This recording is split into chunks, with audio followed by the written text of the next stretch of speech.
Right, that's, I think I've connected. Let's move people.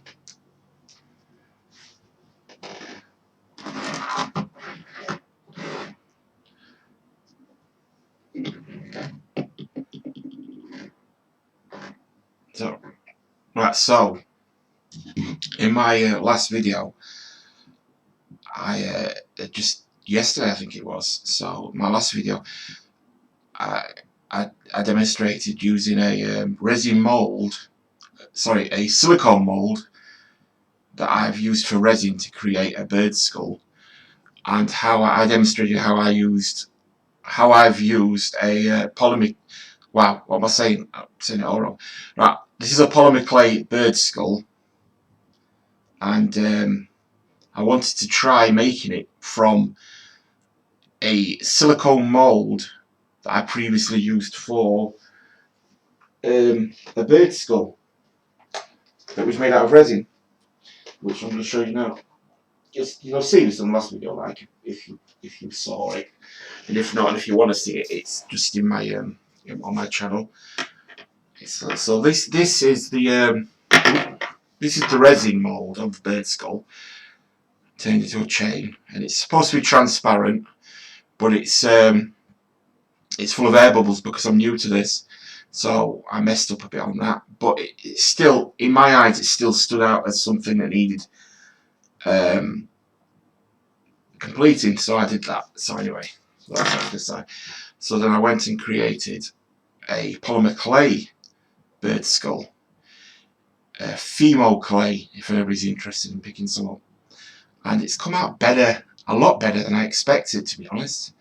Now this camera's not great, and I'm going to upgrade all this equipment, but it, just for the sake of this video here now, I can show you enough, is this thing is like, it almost feels like rock. It hardly bends at all. It's got that sound like, it does sound like very hardened plastic, which it is, but to look at, it looks great on its own. Now if I was going to turn that into something similar to this, I need to do some more stuff to it. Not only do I need to mount it for a chain or whatever we decide to do with it, I need to finish some things off. See, as that piece here has been finished off, you see the curve there? Where are my hands? Right, you see the curve there? When it comes out the mould, there's a great chunk of leftover polymer clay that was sticking out of the mould. There's all that to be removed, which I'm going to do now. I've got some diamond drill bits, which are great for this sort of thing, and a little handheld multi-tool rotary tool thing that might be slightly underpowered for this, although it did a good job of this resin, which I'd say the resin is, yeah, the resin's on a par strength wise with this, and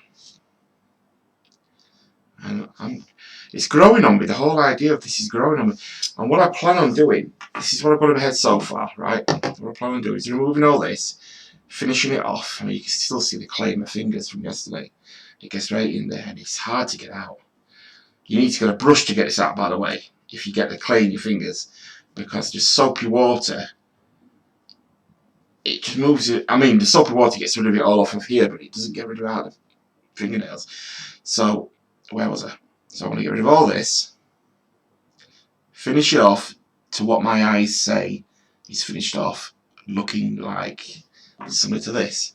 Now I want to add some details, like put the holes where the bones, where you would expect a bird skull to have holes.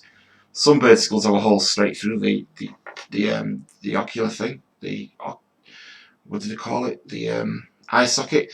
There were a hole going straight through, and a brain area, but that's too much work for something so small.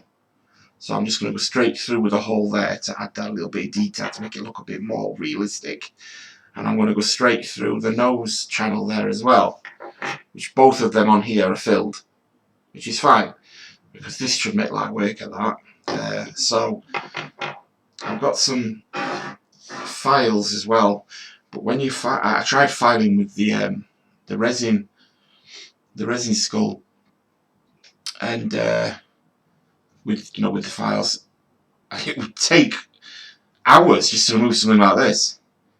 Even with these files are like, they've got that diamond coating on them, which can even remove metal and whatnot. But it's pretty useless when it comes to these, because they get caked up somewhat, So if you are if you're on a budget and you have to use files, I mean, this was what, £15, but if you're going to use files, which are like a couple of pounds, £3 maybe, dollars, about $4 from the Amazon diamond files.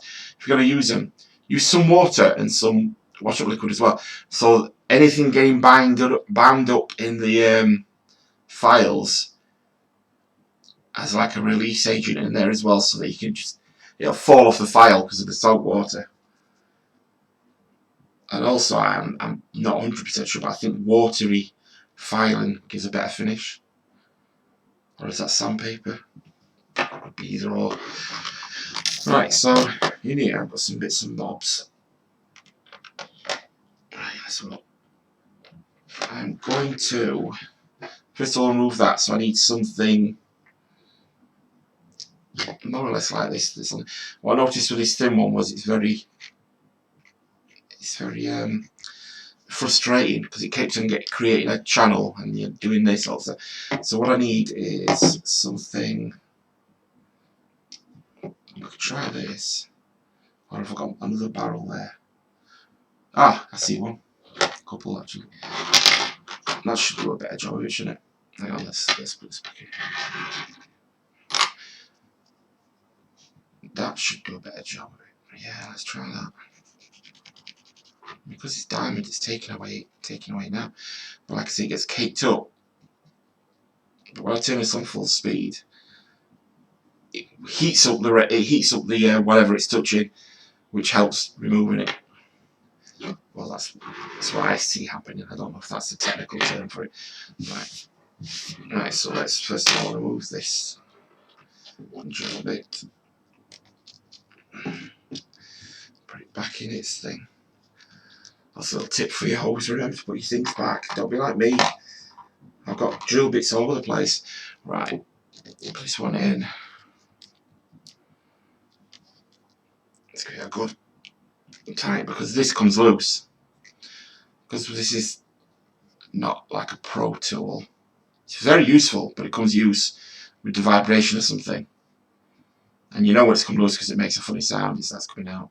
So that's something to watch. Always wear protective eyewear, which I am not wearing. Anyway, I'll change that now. I won't get my glasses on. The closest thing protective wearing I've got. If they're in my backpack. There it is. No, they're not. Where are they? Oh, I have to do it out.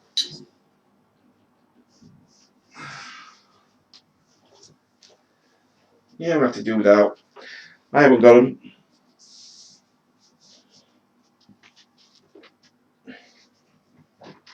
No, right. Let's get on with this. So it said, I'm not sure what this live chat box on YouTube is saying. It says, "Welcome to live chat. Remember to guard your privacy and cyber." Right. So does that mean it's open now? I think so. Anyway, let's just go for it.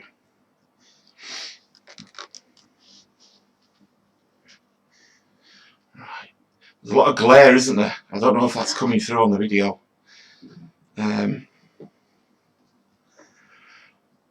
What do you call it? Exposure. I want to do a better setup. I've got a webcam, which was considered okay about 5 years ago, so it's no good. I've got a decent camera, a proper SL, what do you call it? SLR, SL something. So I might experiment with that. Right, let's remove some of this. Right, I'm gonna aim for just basic run along like that. You see, that's the jawbone there. That can be easily mistaken for. You see that bit there? That can be easily mistaken for waste, but it's not. The waist is just below that, so.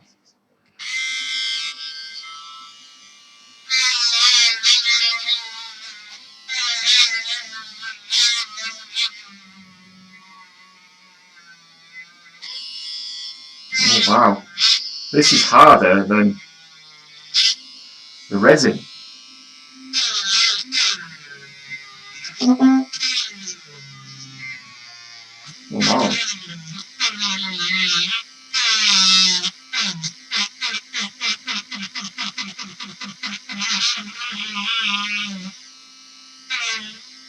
It's coming off.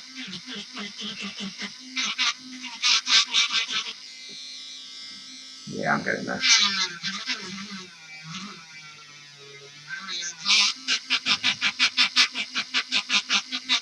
Lucky I don't need to take more than this off, really. I don't think I fare well.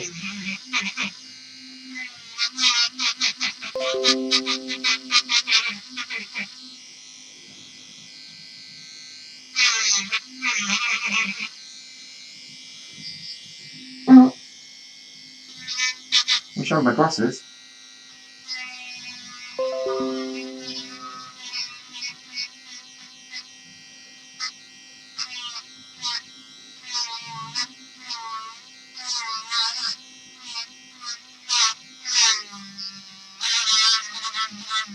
The main way I'm removing this material is because it's heating up the clay.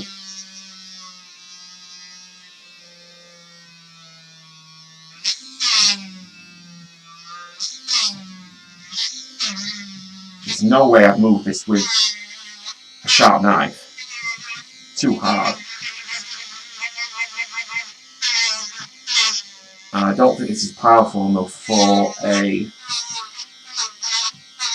proper material removing bit, you know, like a one with teeth, because I think it would wear the motor out pretty quickly.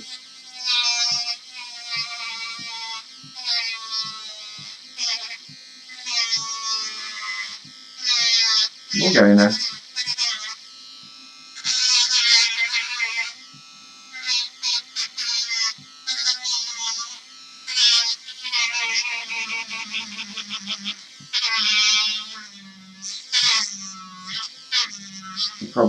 You probably want me to just dig in, but I'll wear the motor out.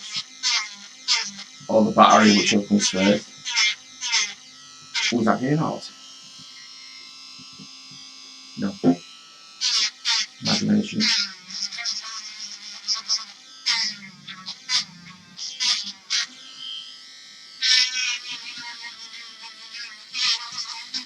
Right, let's start looking for some detail here. Right, the nose part. This comparison, because that's done pretty well. Yep, I see where that goes. The nose part is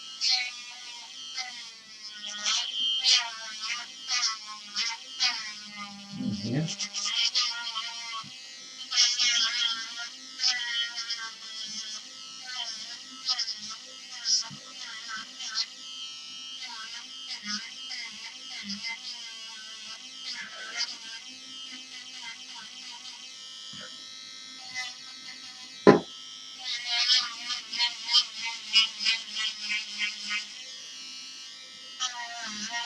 Not moving it as what you would expect a diamond bit to do.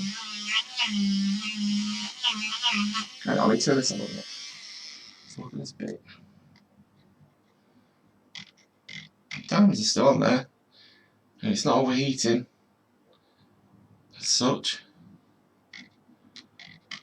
Let's carry on. Just moving it. No. Strange, like I thought it would have. This is where the lack of experience gets me, you see. I'm not.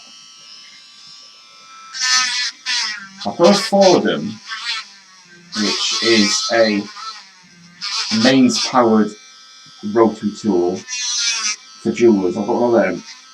I've got a 40 flex, which is the equivalent of a Fordham.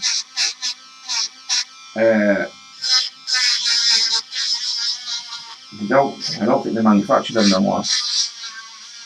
I'm pretty proud of that. But I lost the foot pedal. The Fordham is powered by the American electrical voltage system, whatever it got, watts or whatever. And I've never got around to getting oh, that's coming loose. Alright, so I knew it would. Is it? I'm sure if that's it vibrating. So yeah, I've got around to sorting the Fordham out for use over here. And I've lost my foot pedal for my 40 flex.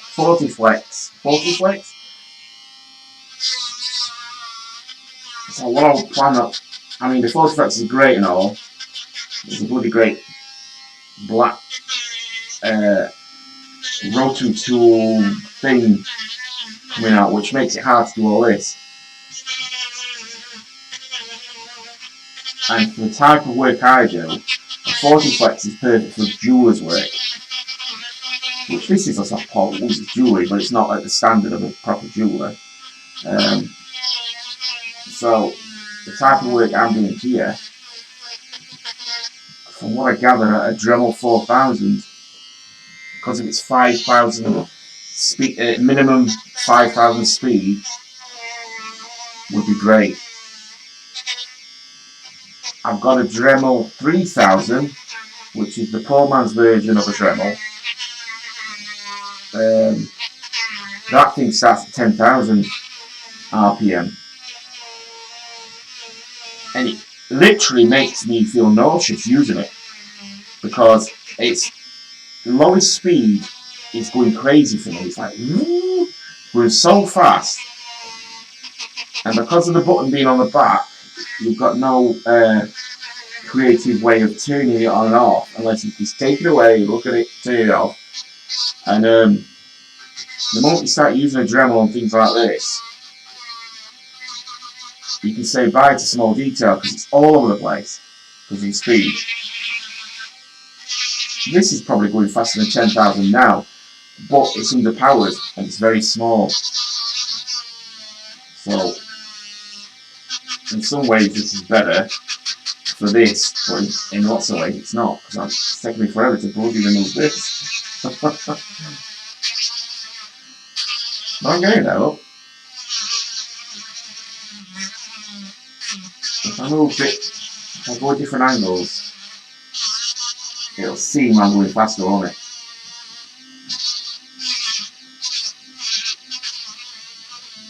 I'm getting that same thing though, where it's creating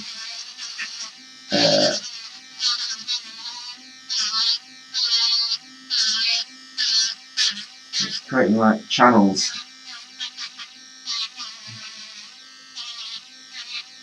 Let's go this way. It's not the sort of thing you want to do if you're interested in keeping dust out of your room. Look at all this. Oh, look at that. That's the fine stuff.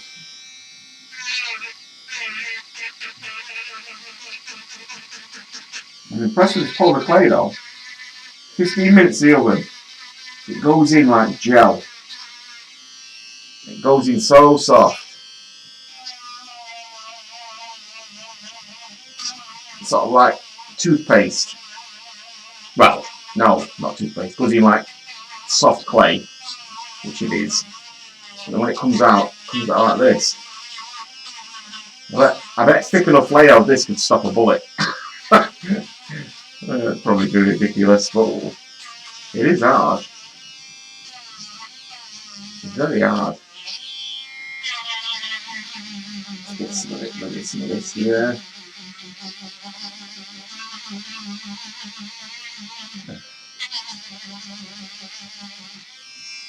Wow, it's in brother. My bullet in there. Get that down now.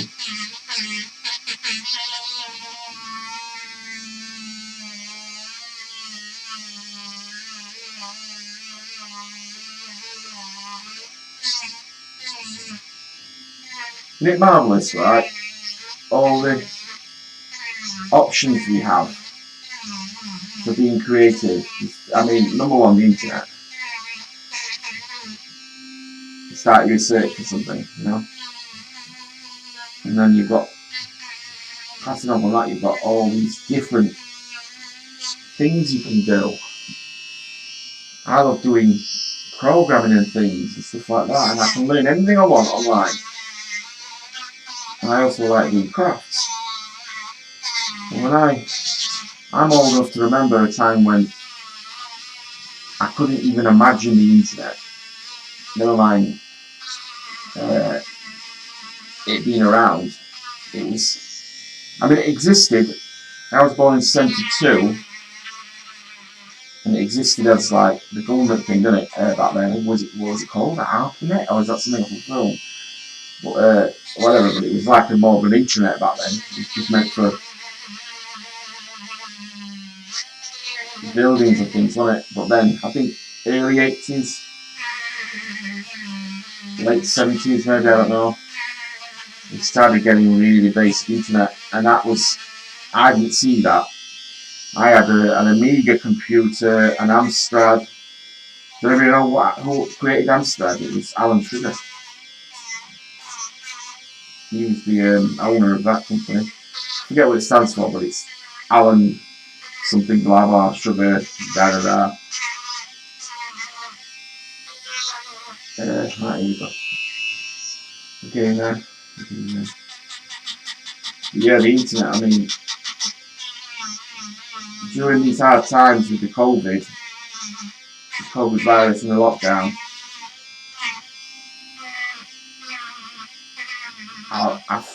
I mean, a lot of people know, don't they, how not pleasant it is being locked in.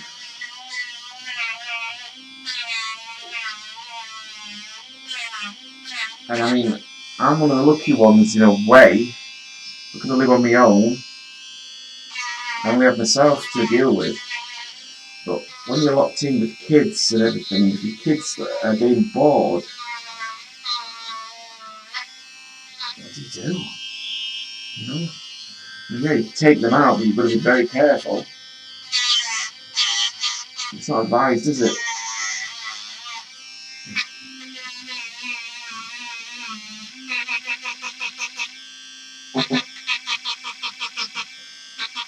A lot of people are, I noticed something somewhere, I can't remember where I saw it, but a lot of people doing working out, doing workout videos in their back gardens. I think that's so cool.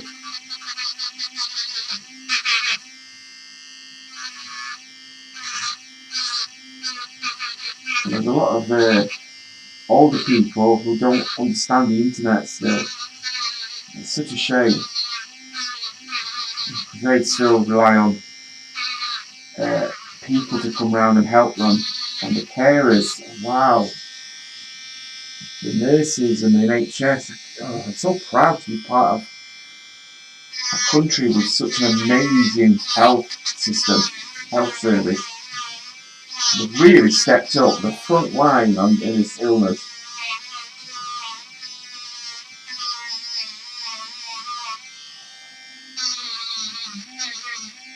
And, you know, they put themselves at risk daily.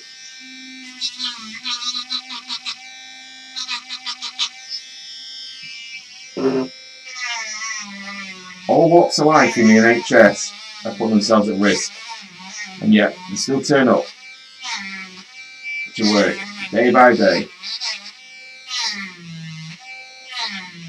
every day.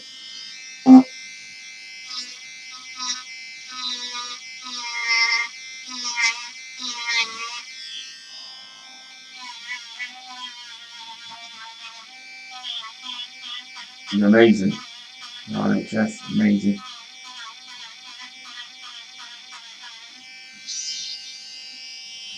So as I get deeper in here,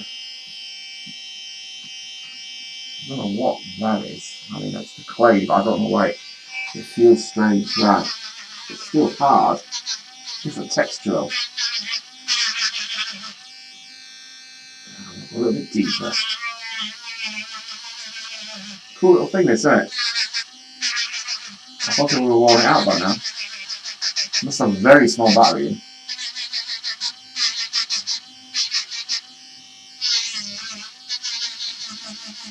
You get these on Amazon or eBay. I will get it from Amazon, to be honest, because it's a funny name. Tack Life or something. Yeah, Tack Life.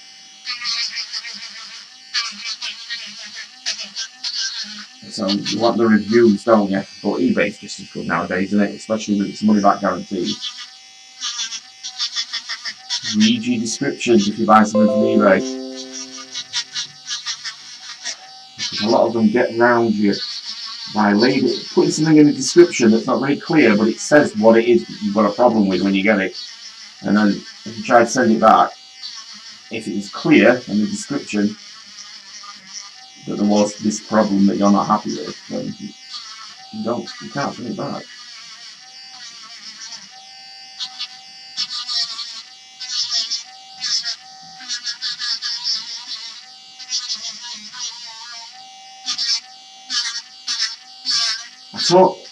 When I'm talking to you all on here, it sounds like I'm some sort of expert, doesn't it? I know nothing about what I'm bloody talking about.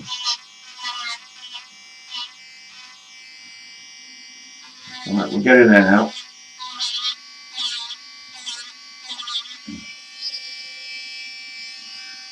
I worry about overshooting it though, I must admit. Overdoing it, I mean.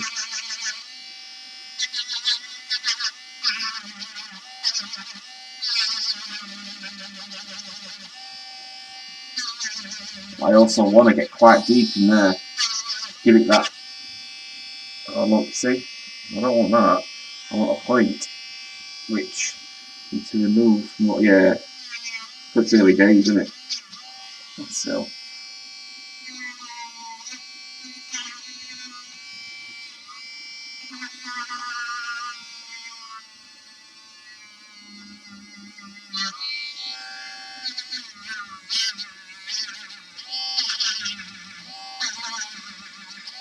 Not too high for the camera. No. I meant like that, you know. Right. Come on. Let's get some more of this up here.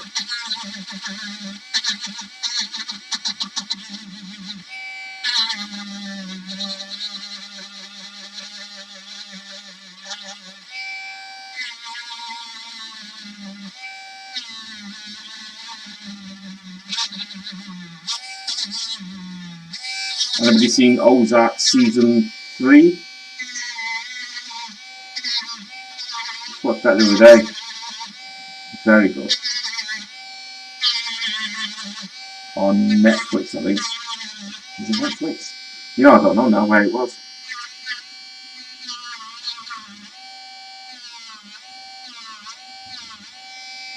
Very good.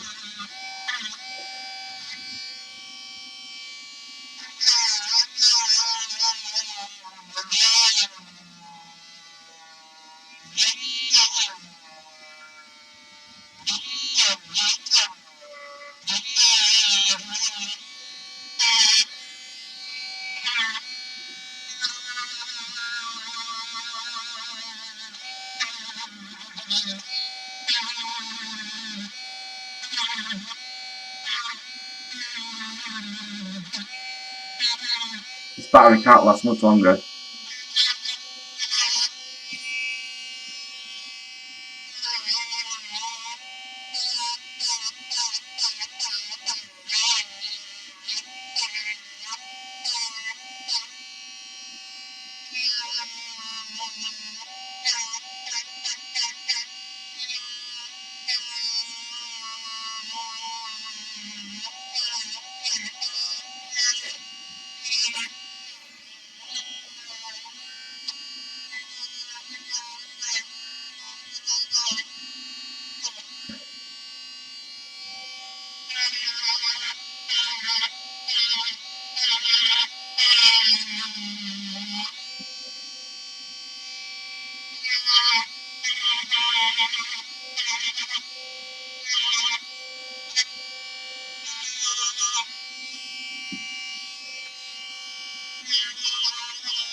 Stinks.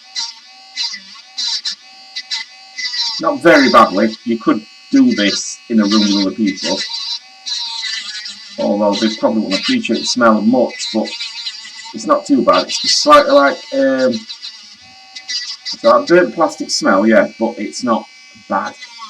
But you can smell it very, very, very mildly. But it is there. Right, let's go for a channel. Hang on here. And that's a bit tricky.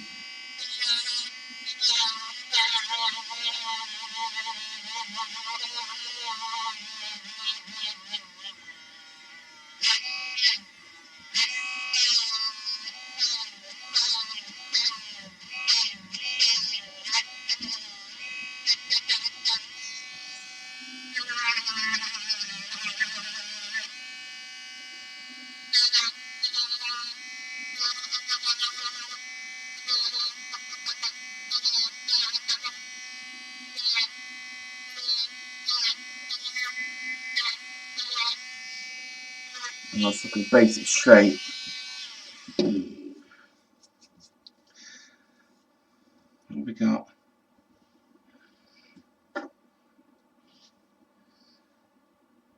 Why is that not 100% there? It's going to be a front-on type piece, but still I want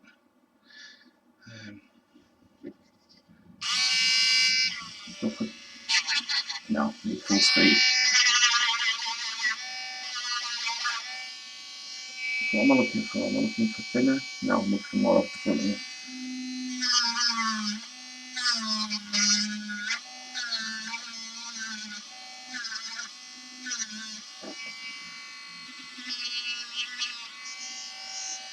A bit.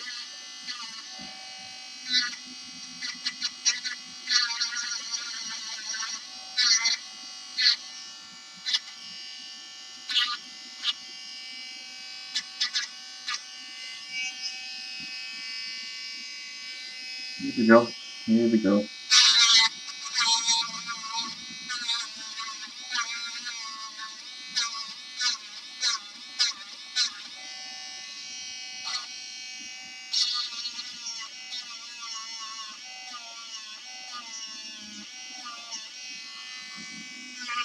There's a bit of a quarter of a centimetre taken down here. Yeah. Dig in.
Right, if I've got any more juice left in this, I'm going to change to a.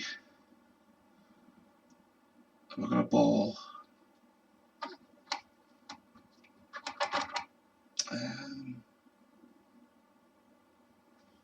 Interesting. Let's try one of these.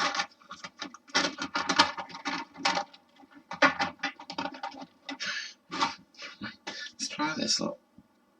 This piece, see? Kind of like a donut. But that rounded area should allow me to get rid of these lines. Which I'm happy with, because you know what? I mean, I'm not happy with, but I mean, I'm okay with, because resin, you can also use resin to coat things. And you see how that nice black shine there?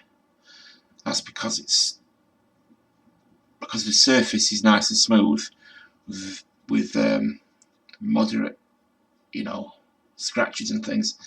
And that's the effect you'll get. No, I won't get that effect, but I'll get better than what that looks like now if I just put resin on it. But it'd look rough. But you see, because it's a skull, you expect sort of things, don't you? Probably not that at the moment, because that looks like it's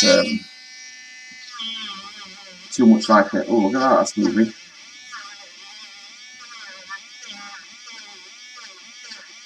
Oh wow, here we go. Oh, I like this piece. Ah, there we go. Yeah, here we go. This is the jobby.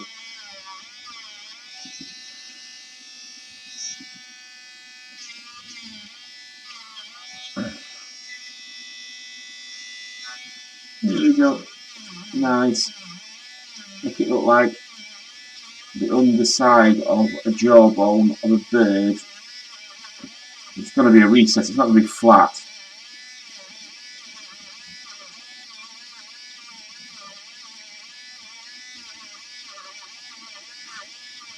So we're going to do something like that, aren't we?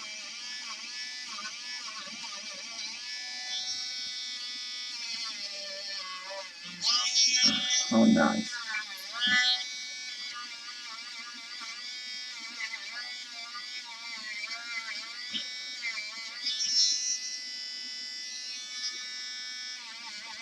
If anybody watches this video during this crisis we're having, this COVID crisis, the pandemic,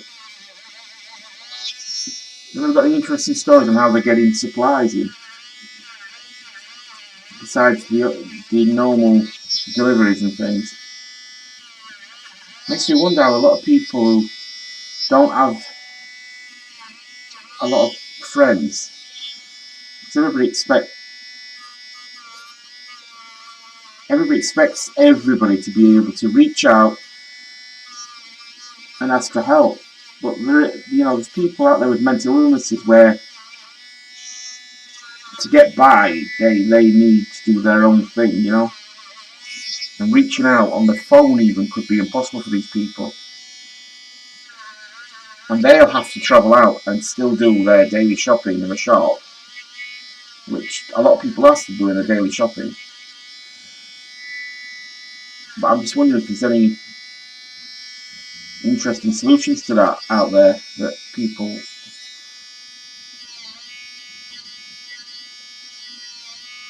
have been doing.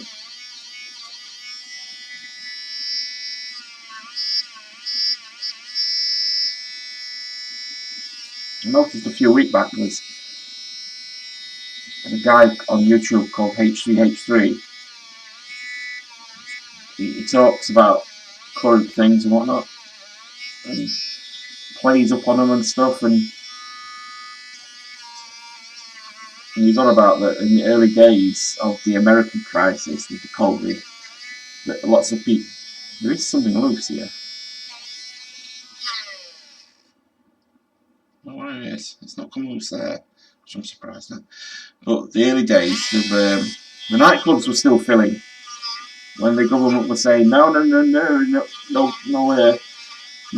there was maybe not the licensed nightclubs, I'm not sure, but people were still getting together in places and sticking the middle finger up to the COVID type thing, as if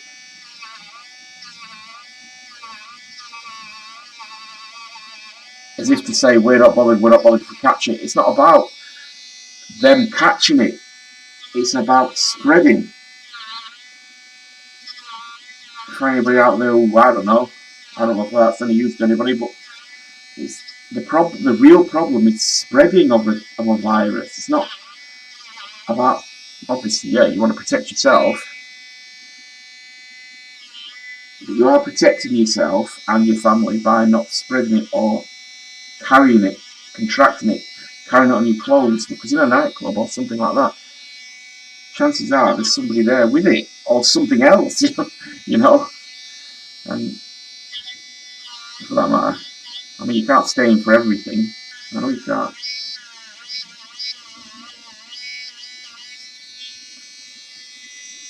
Alright,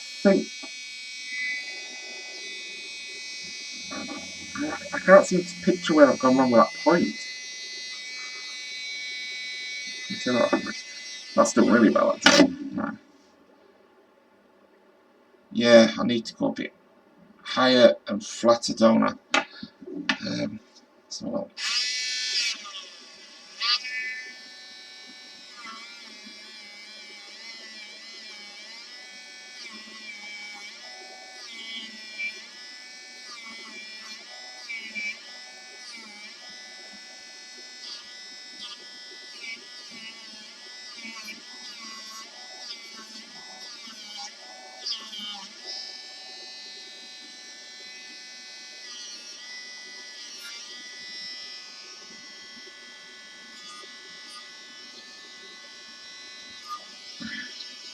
get sandpaper on that now there, would more or less say, yeah, I like that. Right, that'll do. Put sandpaper on that bit. So the next stage is clean up. Get rid of most of this here. Shouldn't take too long because I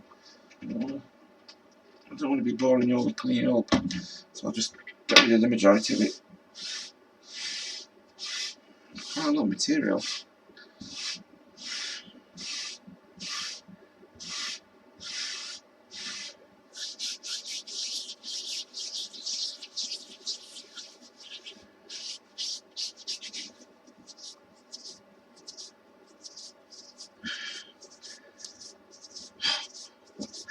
It's a pain, this, I tell you. It's a real pain.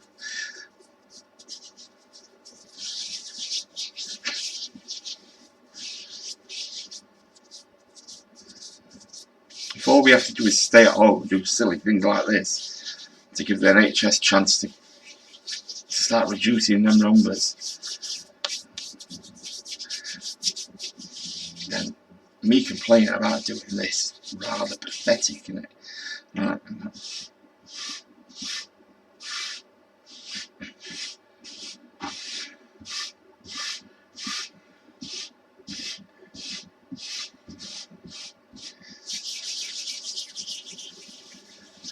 Get rid of all this stuff on my hands.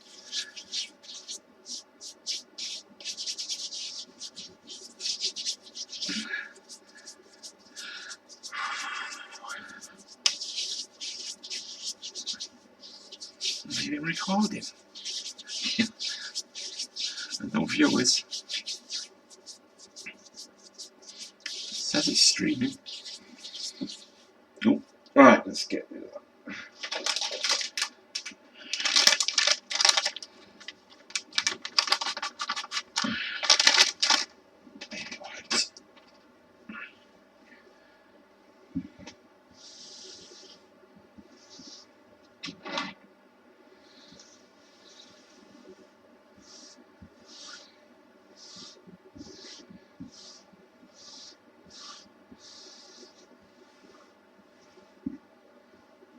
Are the trains still running in the UK? They have to be, don't they? People to get to work and whatnot. What am I doing? Right. Taking a big risk using the trains, aren't they? But what can they do? If they want to be at work, you know what I mean? If they want to be and they're helping out and they're the front line, people who don't need to travel need to stay away from the trains. Simple as.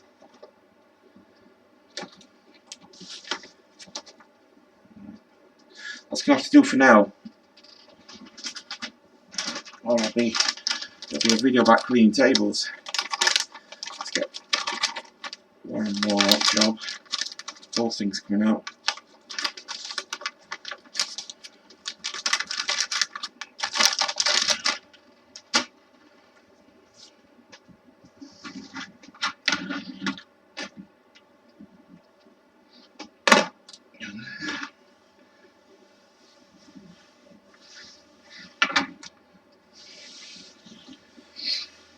doing.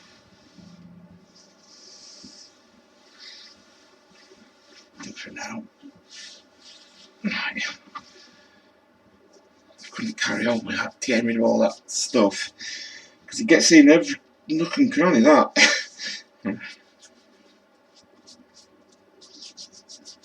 Right, there we go. Right, so the next stage now is to start looking at a bit of brainstorming with some ideas, because that's great on there. You see the remove this chain, stainless steel chain from Amazon, costs pennies basically for what you're getting. You don't buy it in pieces like this, although I think you can, but you buy it in a reel. And I cut this off. I tell you what, it's pretty. These little links, they're not tin, they're stainless steel, and them one of them little links took a cutter quite a bit of pressure. I'm really impressed with this stuff. It shines. It's not silver, but you don't, you know, if you're going to pay for silver, you're obviously paying for that, aren't you? But I paid for stainless steel, and it does a job for something little knickknacks like this. So anyway, right, so that there, I like that, but it's not enough. Not for this next piece. This next piece, what I was planning on doing was using a bit of copper. And I pictured in my head doing a band round and then over a loop. So kind of Mohican style, round, and then somewhere at the point at the back there going up and over, leaving a hoop like that. So up and over from the back. But rather than just going round with a band, I'll tell you what though as well. I want to clean this piece. It's got cakes up itself on it. Rather than just using a piece of copper going round, which I can do, but it's quite thin copper, I think it's going to look strange. So I've got an idea which I'm going to share with you in a second. I'm going to just clean this up with some alcohol here, which is great for cleaning things. This is 70% alcohol water, and I've also got near enough 100% alcohol type cleaning fluid over there, which is a bit too much for things like this. I don't think it'd harm this particular piece with it being well baked, but 100% alcohol, I'd be surprised, it can leave pits and things like that sometimes. In softer clay especially. It did for me once. It left like a rough surface. But that's maybe what you want. You maybe want to remove some material and reapply something, and that's why I've got the alcohol for that sort of thing as well. But I don't need it here. I just need to clean this, get rid of that. Also, you can see what things will look like when they've got that watery effect going on, which that needs a bit more clean up, doesn't it? But I can do that with a bit of sandpaper, or even that. But I just want to move on for this video. Look at that dome there. See, if I put some resin on it, would look watery like that. See? And I like that. But the beak is generally the jet black part of a good bird skull, unless the beak parts fell off and you're exposing the bone, which I like the black beaks on bird skulls. By the way, I've never killed a bird. I'm talking about images. But let's go for it here. Let's just get rid of this. Yeah, I'm thinking about putting some resin on the beak from up here somewhere to make this black look more shiny and more of like a polished material. Not polished, what's the word for it? That enamel type beak material, you know, that birds have got. Although it'll just be resin, but it will make the material look different. And the head will have the copper band round. My original plan was to start painting this skull colour, which isn't white, it's type of yellowy, pasty, grey colour in it. Very near white though, but then that was going to take too much work, and I want to do this quickly. I want to see if I can get a piece out pretty quickly, and then maybe make a store with these or something, I don't know. because I'm gonna, you know, I want to make 1 or 2 a day, don't I? If I want to start making some money. Right, air it off. Some of that alcohol. Take a look at that. Right.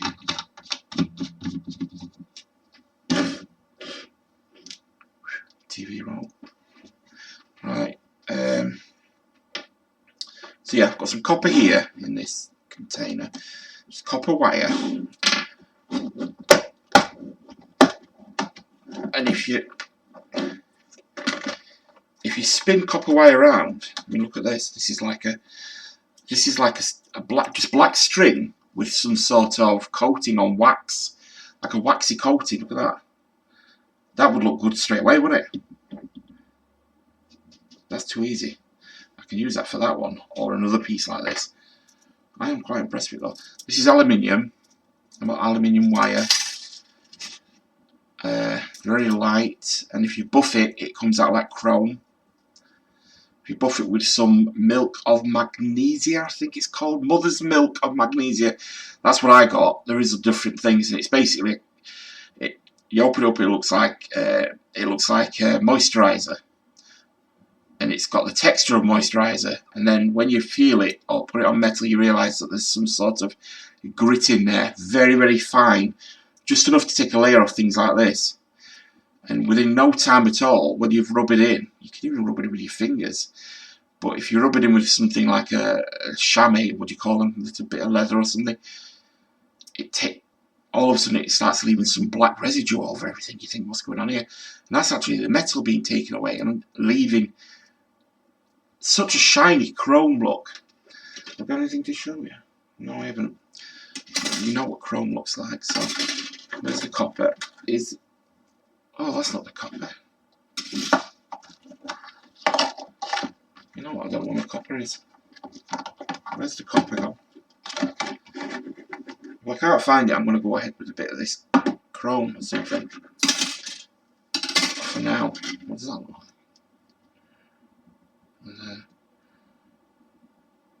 I'll have to do.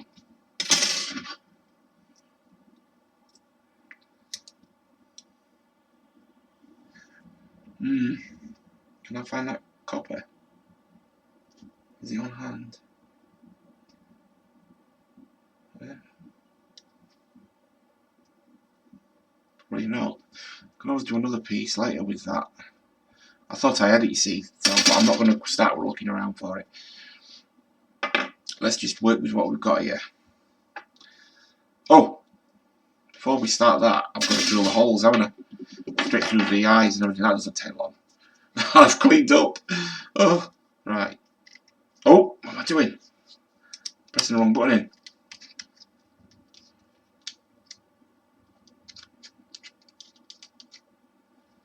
Come on.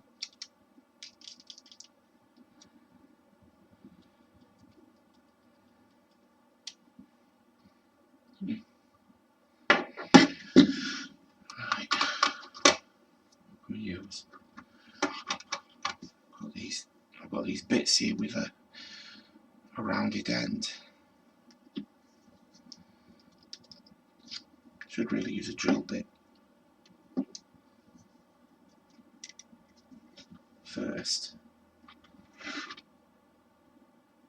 What kind of drill bit is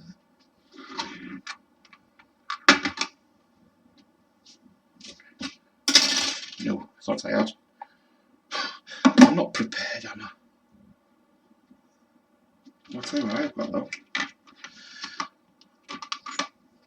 Quite nice diamond bit with a sharp end. Start with that. Make a hole as a guide. Start working through. Give it a bit of length.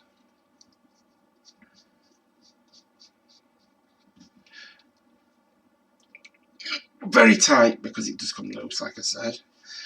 Right, so we want to go through. It's very thin, the material in the middle there, but you might be surprised how hard it is. Let's go through the eye first. It naturally finds the place it wants to go through there. So let's go for it. Oh, crack it. Oh, I thought I broke it. You know that? A bit of smoke come out of it.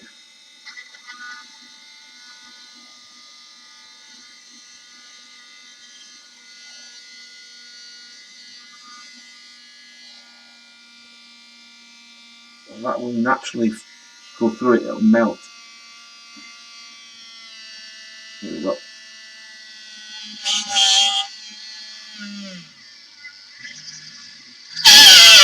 Oh.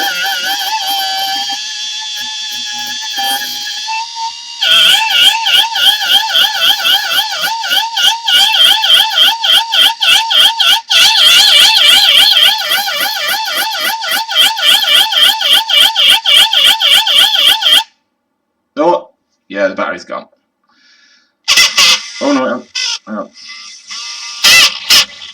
I'm putting too much pressure on it. Was that somebody laughing?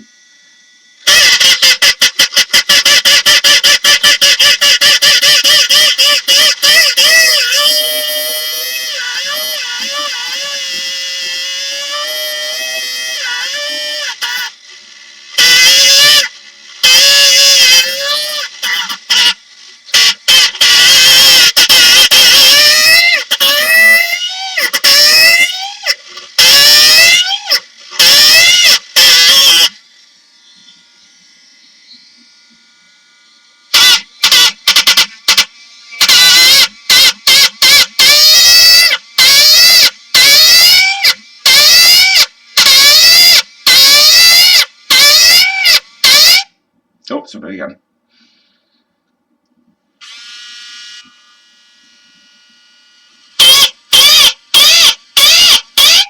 There we go.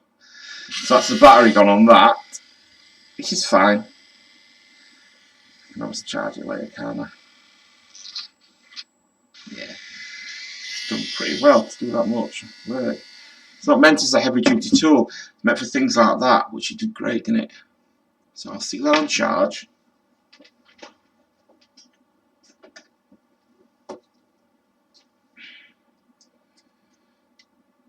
And that'll charge up for later. So I can do some bits and bobs on this here.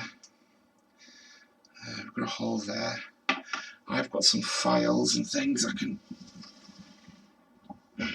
When I'm over there, I'll just have a quick look, see if I can find that copper.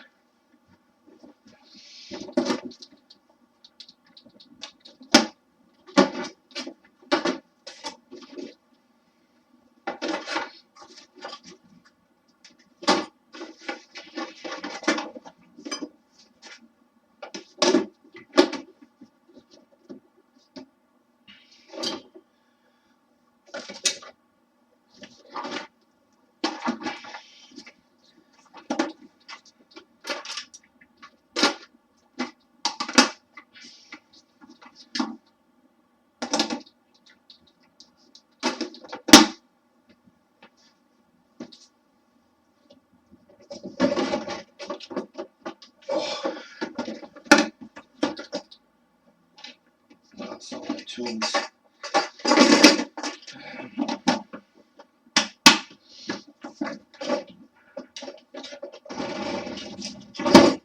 Planning on wasting time doing this.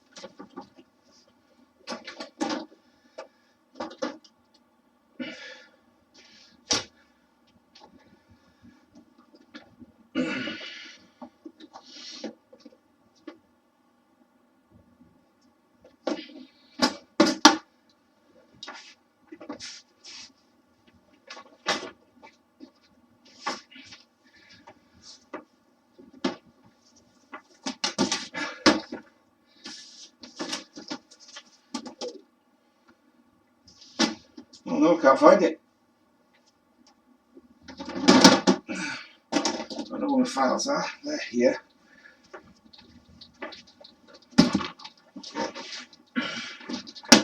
Copper will turn up. Woo!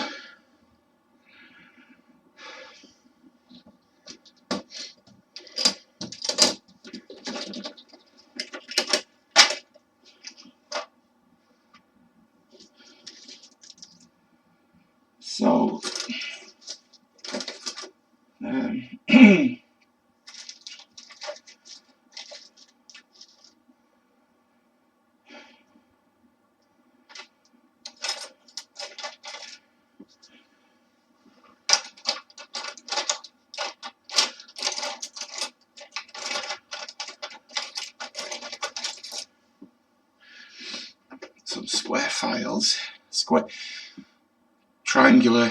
I think, yeah, it's triangular-ish. So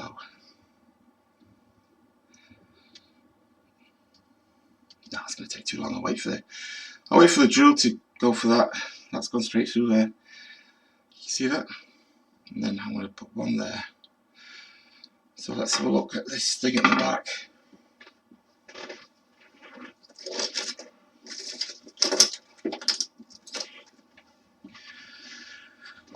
I've got lots of cutlery I've picked up from backs, whatever you call it. Rather than using a copper, I could do something like that. You know, like one of these pieces like that, and then over the top, hooped.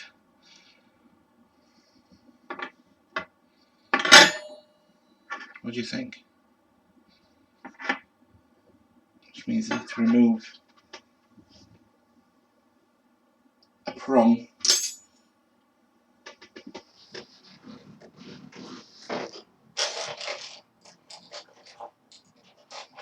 Oh, leather as well. What leather do we? Yeah, no.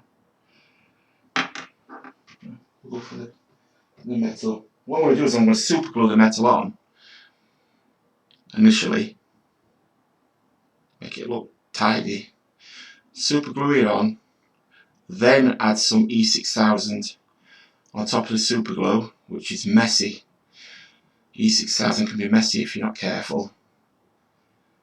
If I need to remove some of that E6000, and then over the top of the E6000 add a blob of resin to keep it all on there. And it won't be perfect, it will come off if somebody gives it that, but I mean that'll come off if I twist it, but it's on there. It's definitely on there. It's really strong. I'm giving that some pull, but I won't twist it. And if you're going to twist it, if you own the thing and you twist it and it comes off, then that's your own fault, isn't it? I can't twist it now because it was off centre, but it's on there without a shadow of a doubt. It's on there. So let's have a look for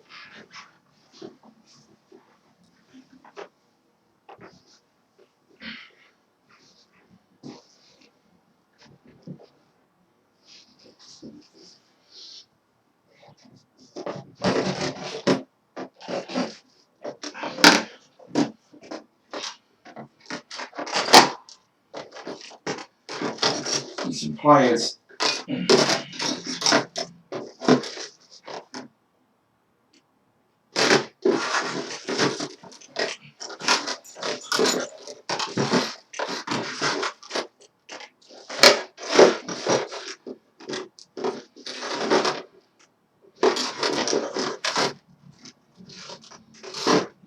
Some pliers in there.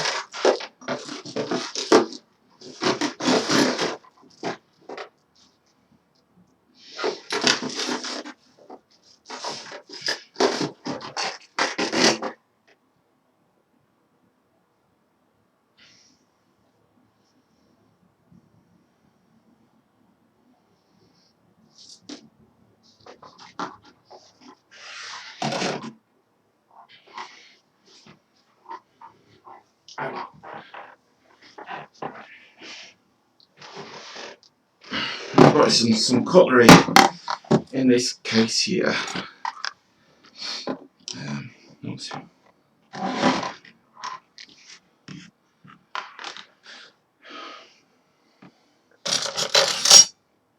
doesn't need to be nothing fancy, it could just be something like the end of one of them on the head.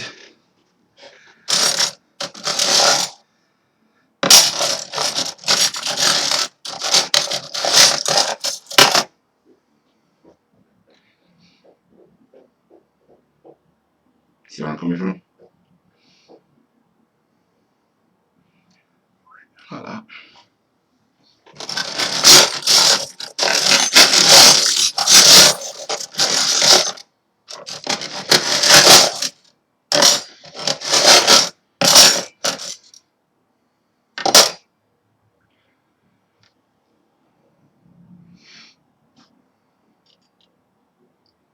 I like that one.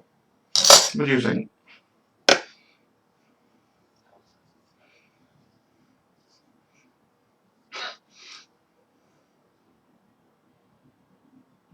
Yeah. Right. So I've got to get some pliers with a sharp edge. I've got these to grip it with. What I need.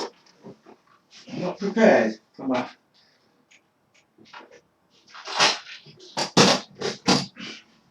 One minute.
So right, here we go. I've got pull the Dremel out as well, just in case we decide to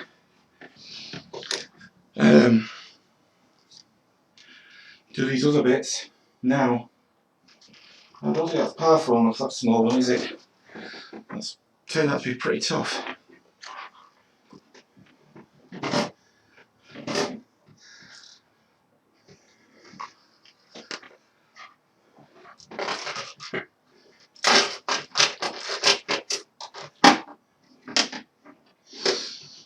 So we've got that fork.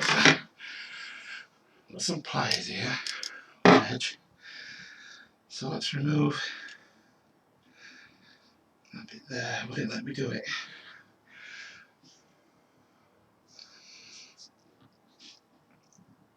Oh, wow, that's hard.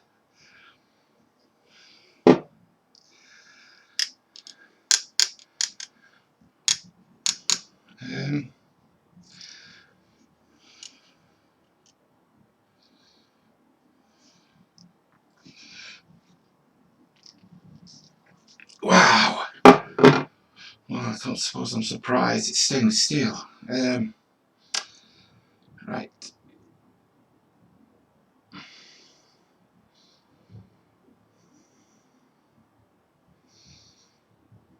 I wonder if I could just use the Dremel. Let's have a look.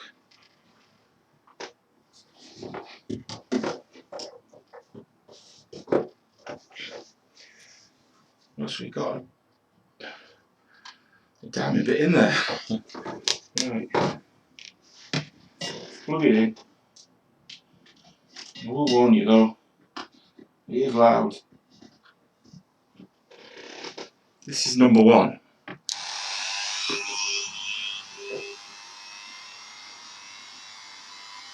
There it gets.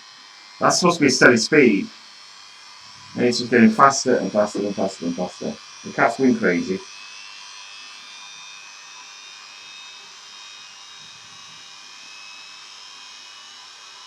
So if I make a dent in there, I can bend it off, can't I? Let's go for it.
The reason I was pulling away was to allow the bit to cool down. It's a quick way to destroy a bit if it gets too hot. I think these are held, you know, the diamond bits, I think they're held on by some sort of resin again.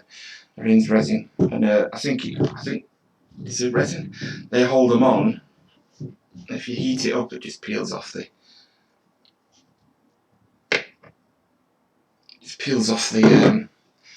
diamonds. So you get a longer lasting bit if you let them cool off. Or you can always use water. Watch them on YouTube and you can use water for that. And that does it really good. Let's go for it. Here we go. Look.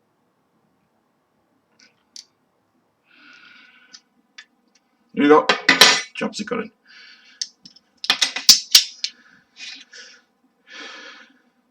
Cool.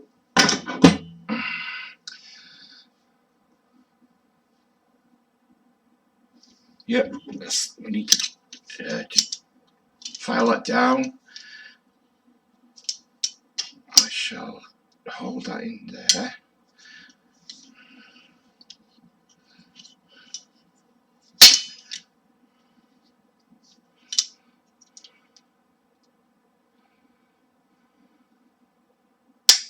Don't want to be too tight, I don't want to leave dints. Right, we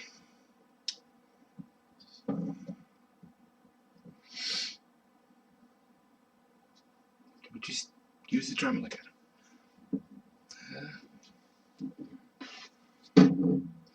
Probably where we need this bit in it now.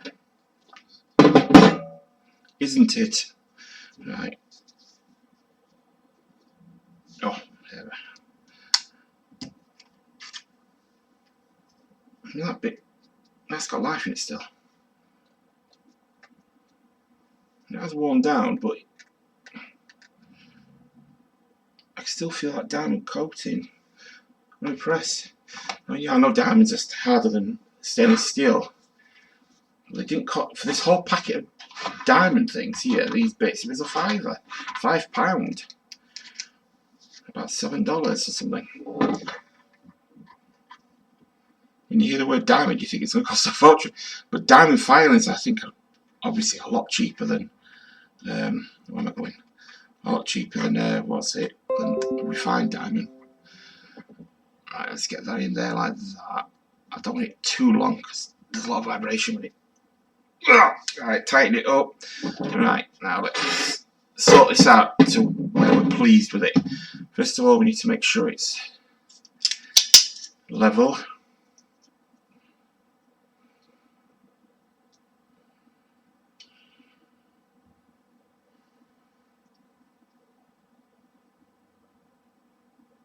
we go. Right, is that tight enough? If that close. Oh well, come on. Right, away from the face.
Oh, lovely.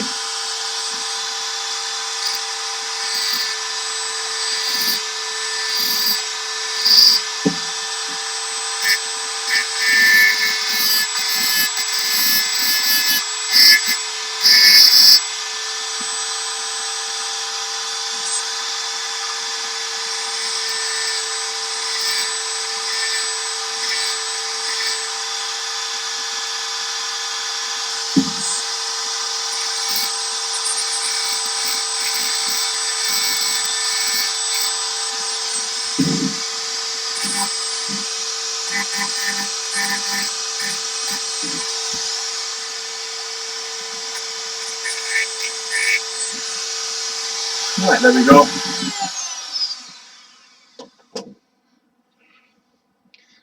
Right. No heat. It's passed on to this.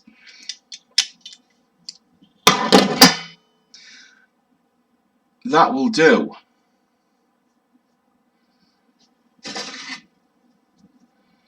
That will do. Just a couple of sharp edges I could just remove with this file.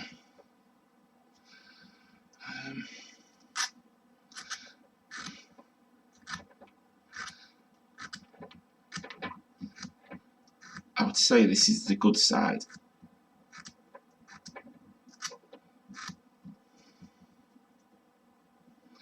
The plan is to go bend this,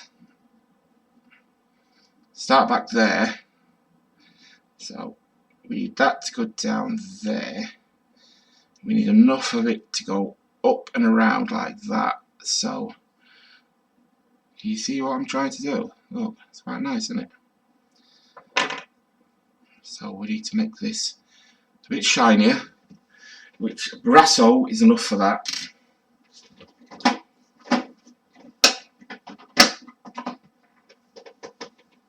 I've got some Brasso. A Brasso.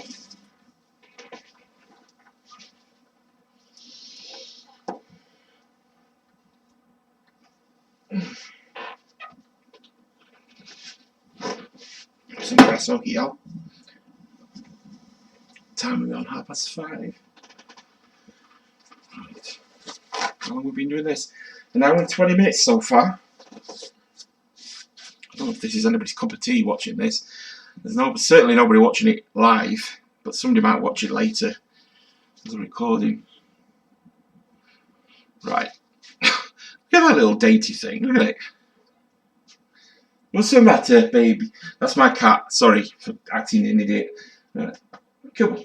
She thinks I'm talking to her. I know. Right. Let's tidy this up a bit. So I'm going to slacken that a bit. Too slack. Actually, use this kind of.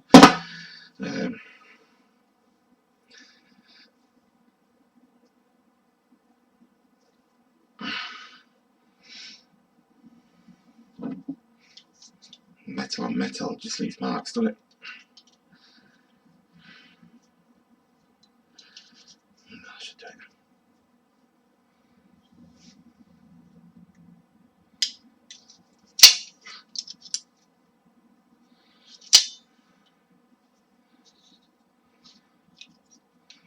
Here we go.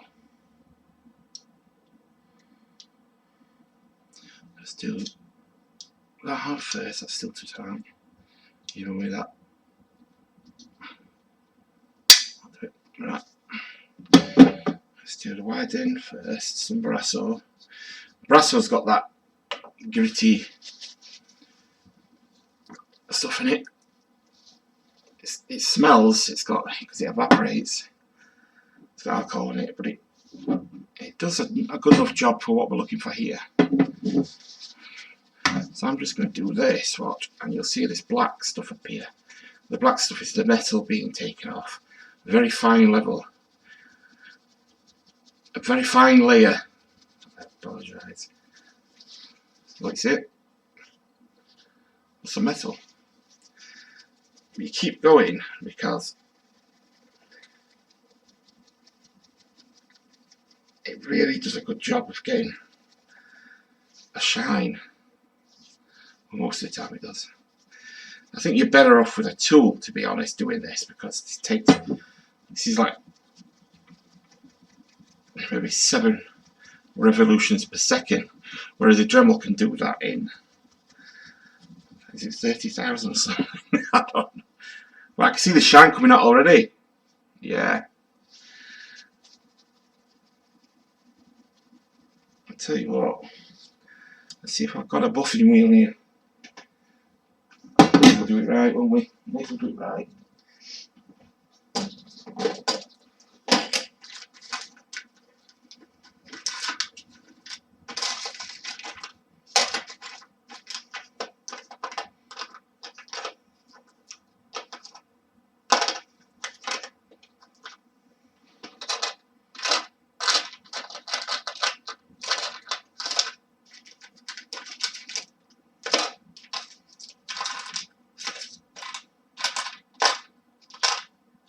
Got one.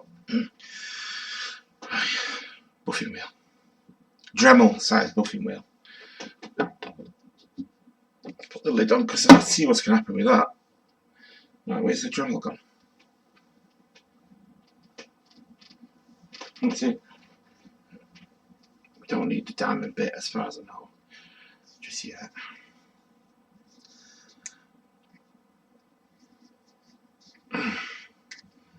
There we go. Move that. You know, I've just used that stainless steel and it's still got its sharpness, or whatever you call it, roughness. Right, go for about there.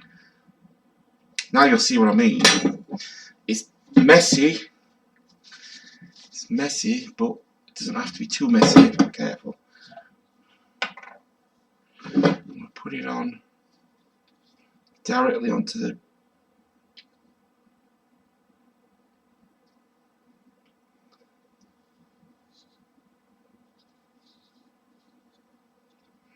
directly on there, which is probably another way to do it. No.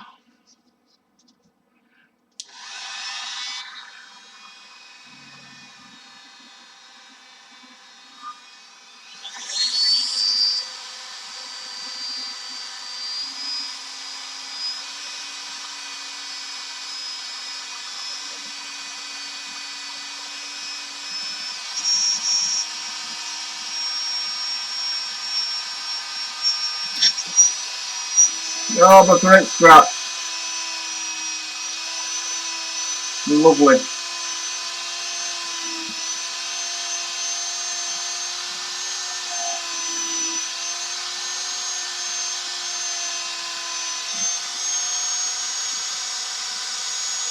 Oh, see my reflection in it now.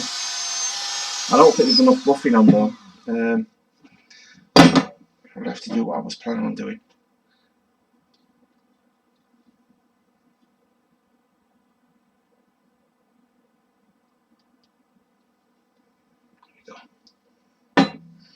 Now this is where it gets messy.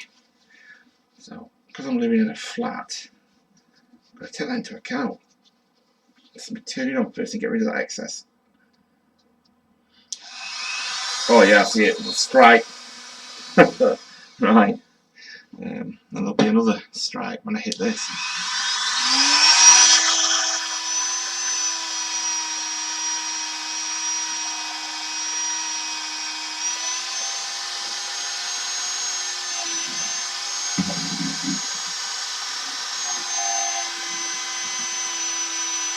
Yeah, we're out of buffing again. It's all experience though, isn't it? It's like I'm learning, putting what I'm made my mistakes on video. That therefore anything I do really wrong, you can see. It help you avoid doing the same thing. Right, so turn it on, get rid of that stuff. I don't want to wrap the tissue around the thing.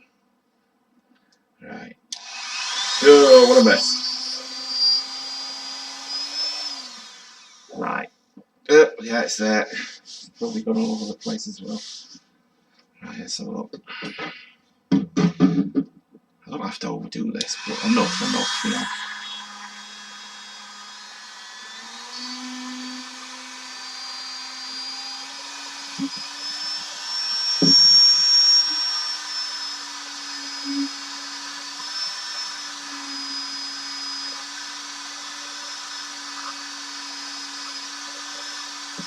Well, that'll do. The outer side. Let me show you. Look. See how it shines? Can you see that on this terrible camera?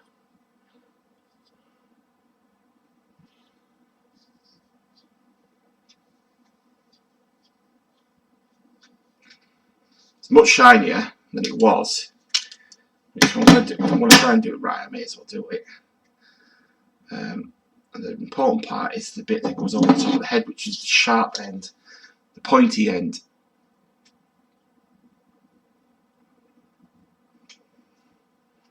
Which is that bit. Get a bit more buffing material on. Is this advisable, dipping a bloody Dremel into it?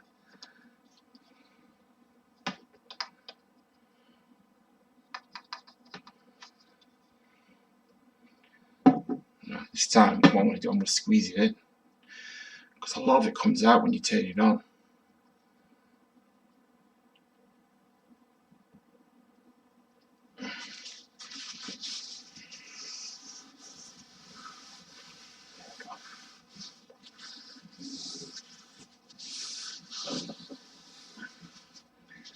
Turn it on again. How's the best way to hold this? To create a little... Hang on, if I do... Because it's escaping through the open bits, so if I do that, like a little tube, let's try that.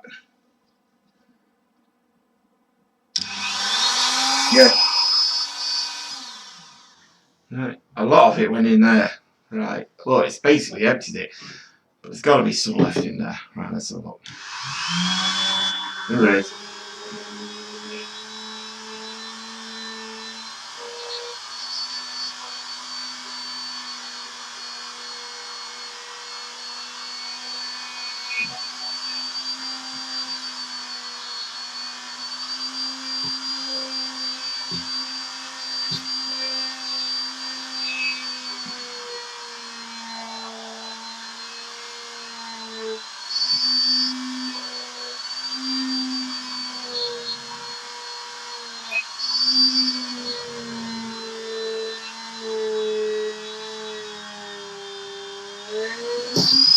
Oh!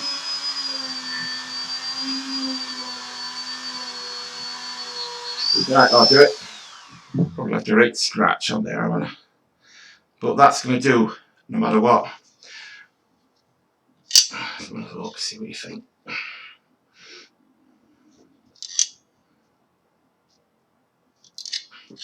I'll do, no matter what.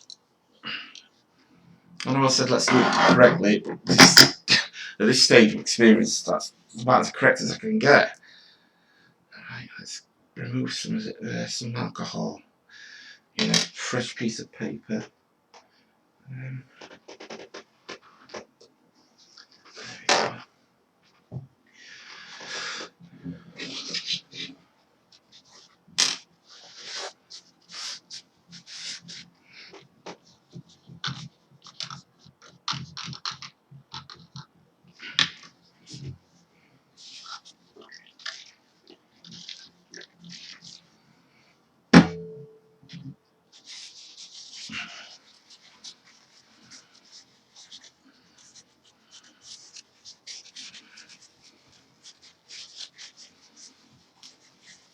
So you don't want to do it, don't you?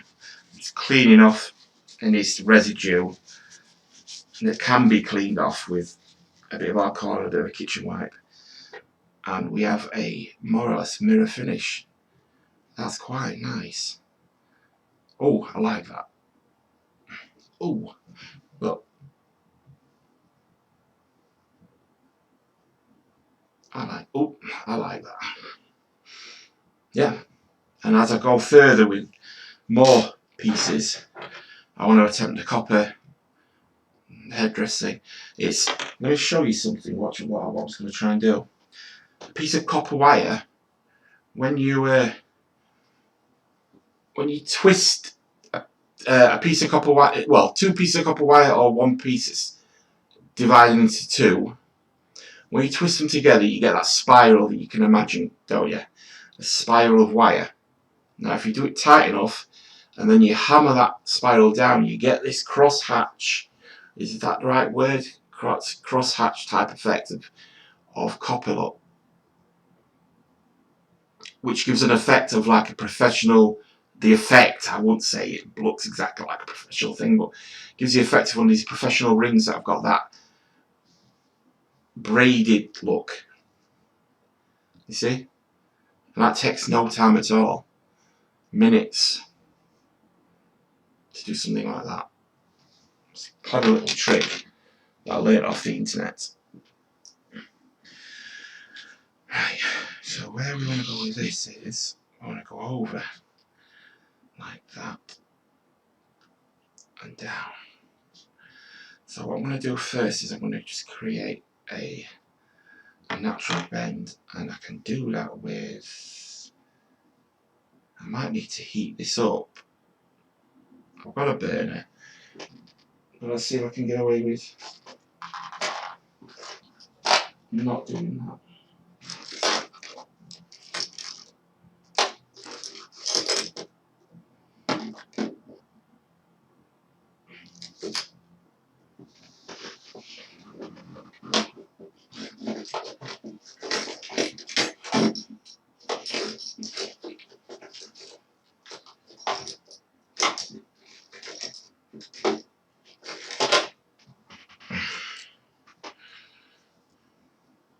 See, the circular edges. So what do I want? Do I want a big one or a small one? Are we going to go for that one? Would that eat up all the metal? I don't know. Probably. I have to go for the one down. Yeah. So let's go. Let's put that in there. Like that. Let's grab it there. Roughly halfway up. I feel the metal down there. So if I bend that over, at least it'll be a start, won't it? I don't know if I can do it with my hands. Oh, somewhat, but not enough. Right. So what I'm going to have to do is grip it. And it's doing it what we want, but it's slipping at the same time. So let's try it there. I don't want to grip too hard with any tool. I want to just bend if I can. That's just slipping. Let's look so far. So we're going to bend. Has it gone off angle? It shouldn't do. So we can now start hammering. I could maybe use the bigger end just for a little while.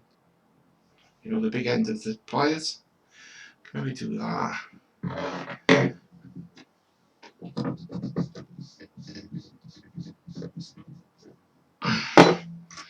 It should line up itself once I've. My cat, Sue, thinks I'm going crazy. Because all I've been doing is talking to myself.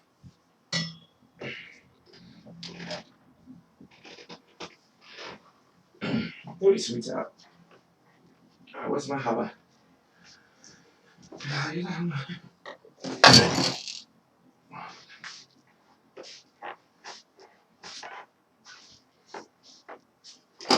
Don't do this in a flat. That's my advice. Partner at a flat or whatever. You have to do what you have to do, but it's not great. Not much room. Let's go for...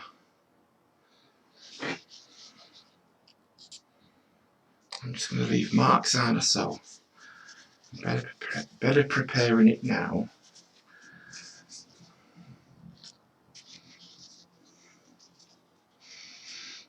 Right, let's... yeah.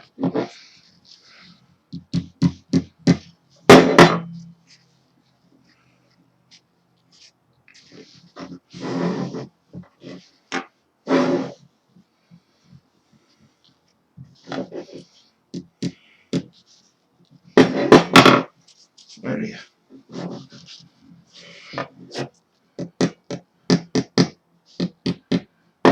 No, what I need is... it's going straight into the table. That's not very pretty, is it? Let's find something. I have a plastic lid. Might do for now.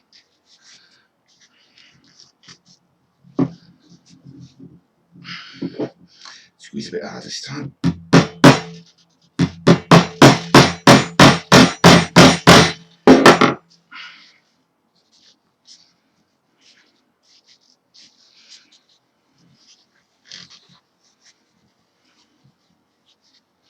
Turn it round.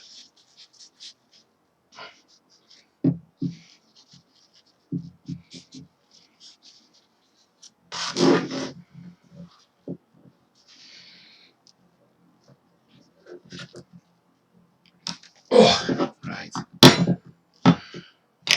Go straight through the lid. Right, that's not doing any good.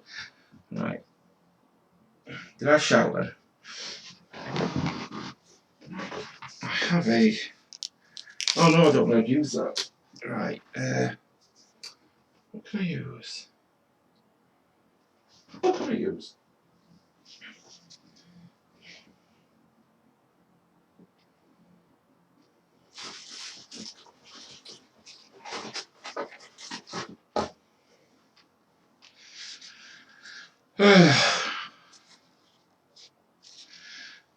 Will a pair of pliers do it?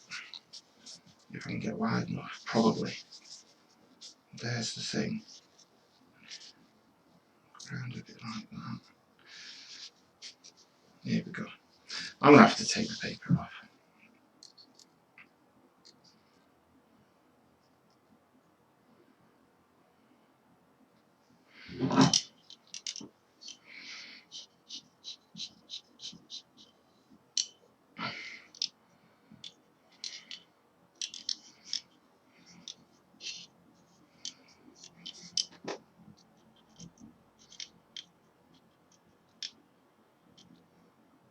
Tonight is my horror night.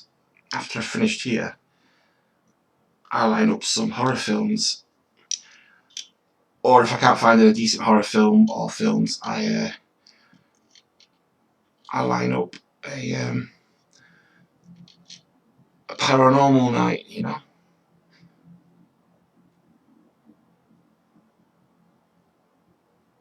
It's working. It's working better than I thought. Right. I don't want it to go off angle if I can help. It's not. Right. What we need now is to round that bit off there, which is probably where I need the pliers, the hammer. If I can help it, I don't want to do that.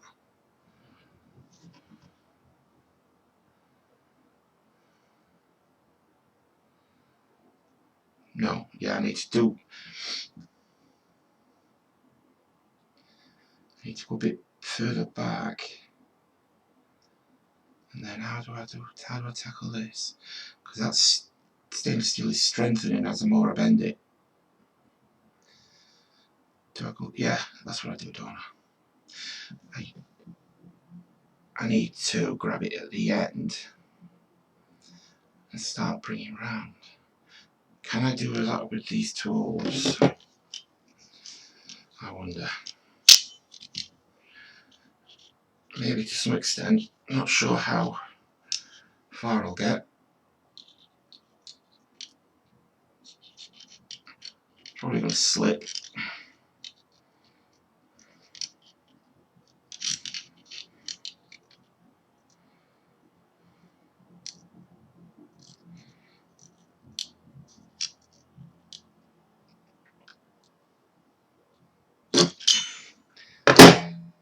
Scratch the metal. I expected that. But I have got a bit of a bend there. Is that enough? I need to get a bend in there, don't I? So let's get the piece out. How far are we? So I want it down there, like that. And I wanted that. But we haven't got enough metal for that. So we might end up just getting...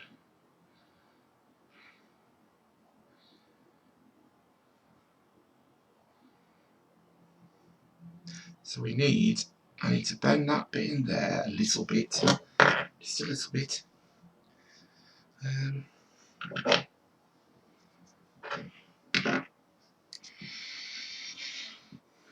With the widest end, this isn't the tool for this. These are meant for wire. So I'm probably destroying the finish on them. That's why I should use a bit of tissue paper.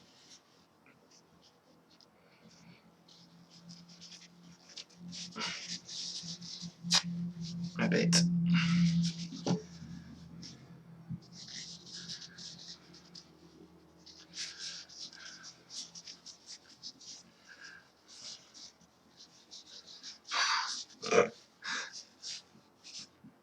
There's much better ways of doing this, what I'm doing. I know there is.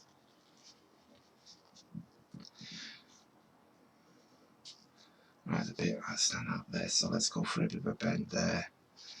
Have I got it in enough? Right, let's go for it.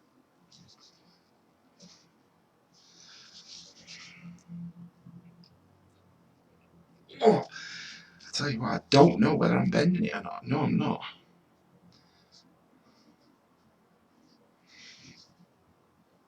Let's do it there.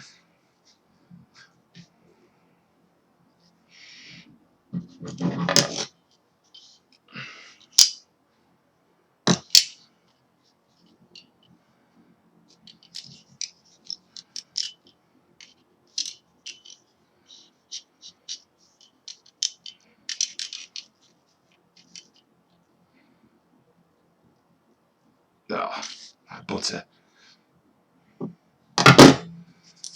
The right leverage can do wonders. Right, let's look. Are we getting closer? It's a bit thick, the metal. Not exactly what I wanted, but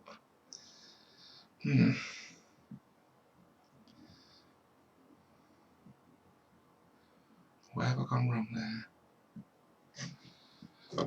So I wanted that.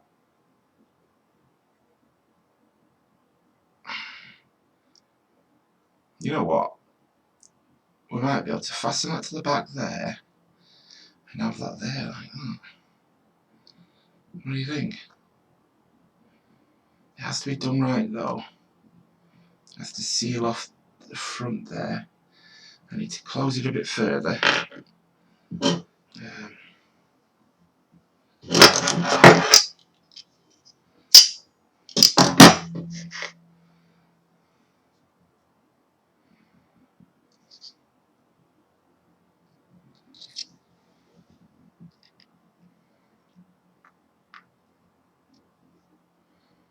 Out there.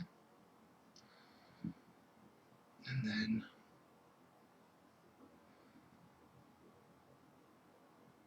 it's bending, the thin part's bending there, which is nice because it's thinner. I can manage it just with my hands.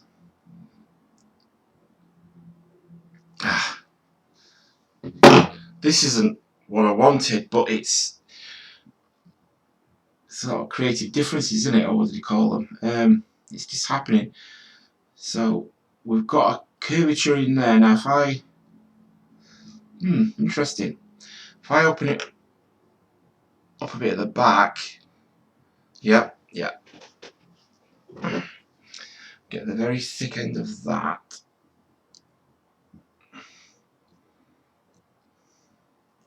Just try and lever that a bit. There. And I can also just pull it back a bit with the amazing pliers.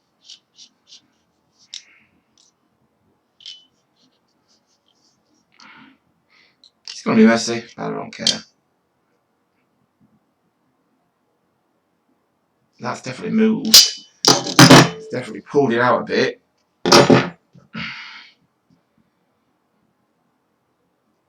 From there now, we could glue it on. And I could do it with a bit of E6000. Directly, no super glue. And that point, can you see that? That point there is basically stabbing into the plastic. It's not literally doing that at the moment. It could do if I don't want it to do that because it's messing it up, but when it's in place it doesn't matter because it will yeah, when it's in place it will have its own little spot, won't it?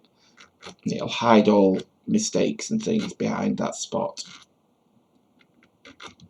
So I've just took away any possible scratching bits there without obviously ruining the point. I can't do that with a file. The Dremel would be too destructive at this point. That's nice and round. There's still a sharpness there. There, if I do that, I'm using my fingers to try and find any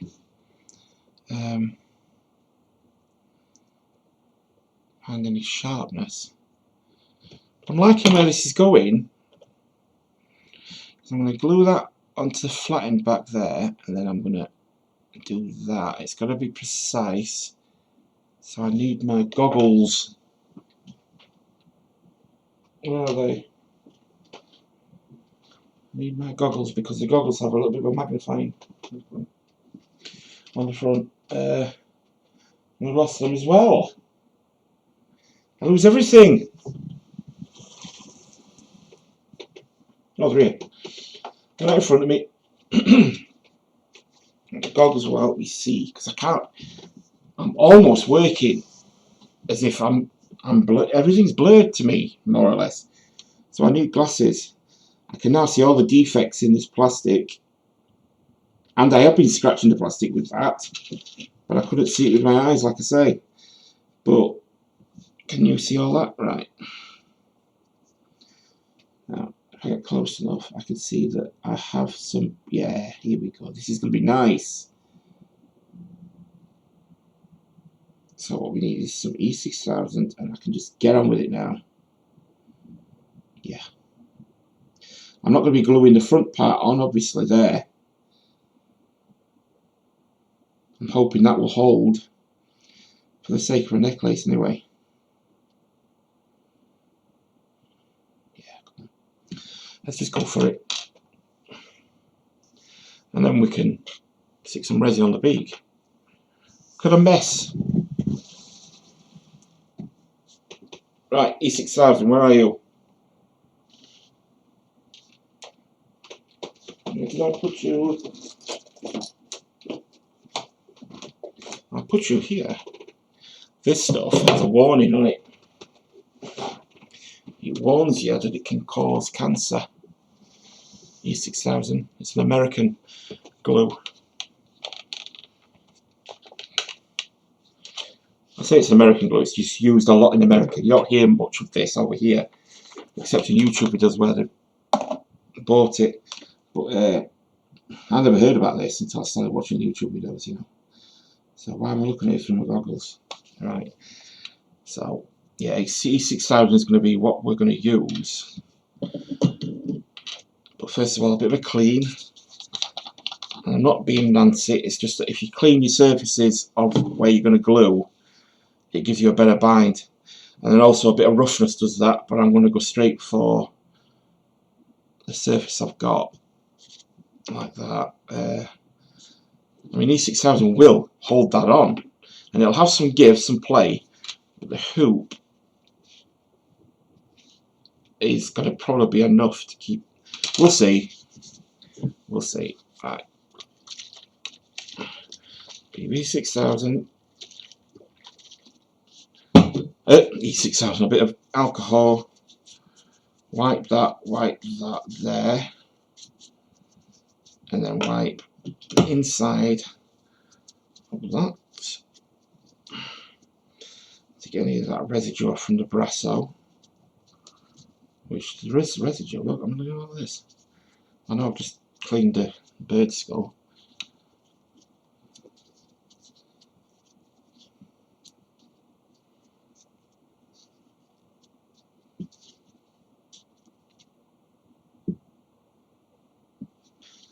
Let's go for it, come on. I get slightly nervous at every stage of doing things like this, because I feel like if I mess up, I feel like I have to give up. In the back of my mind I think, oh, that's it, I messed up. But there's always a way around things, isn't there? A mistake is usually somebody else's success. Right, let's get the glue on that with we call them cocktail sticks. What do you people abroad call them? I think you call them cocktail sticks as well, don't you? Right. There's usually a bit in the top of the glue here that I don't like. That's all started to cure. So get rid of that.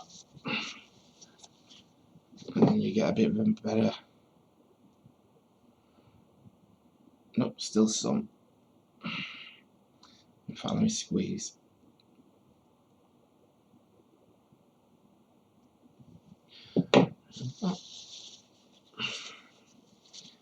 Yeah, this stuff it's got a cancer warning written on the back in plain English. So don't use this stuff, please don't. I'm sorry, E6000, the manufacturers, but I'm more concerned about people's safety. Don't use it. I'm using it because I'm just stupid. Oh, magnifying glasses, so I get them on. I can see what I'm doing. So I was guessing again.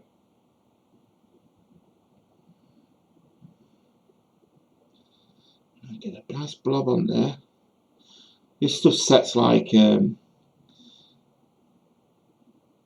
rubber band that has been glued to surfaces. It's very, very impressive. I have to have stuck too much on, although it works that way, I think. Right, let's try that. Like I said, I can reinforce this with different methods like resin and things. But let's just get it on. Where's the centre there? I can remove the excess when it's cured. Let me centre this up and then leave it.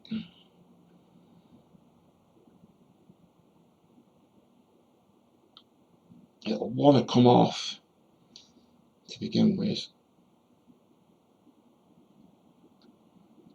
There we go.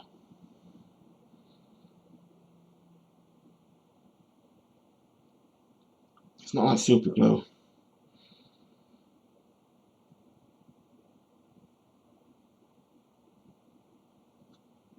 More centered. I've got some playtime here.